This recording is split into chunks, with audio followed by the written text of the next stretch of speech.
உடுக்க சத்தம் கேட்டுருச்சு, முனியாண்டி கிளம்பு நேரம் வந்துருச்சு. அர்த்த சாம வேளையில அகிலம் தூங்கு நேரத்தில வெட்டருவா கொண்டுகிட்டு வீரச்சாட்ட வீசிக்கிட்டு வெள்ள குதிரைகளை விளையாடி வரப்பா.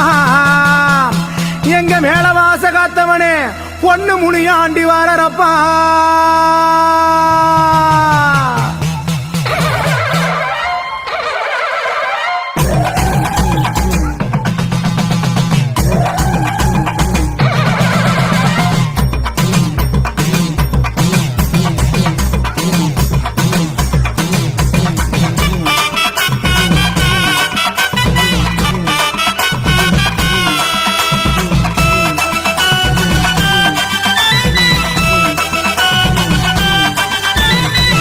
முனியாண்டி அவன் தங்க முனியாண்டி, அங்க மேல வாச காத்தவன பொண்ணு முனியாண்டி.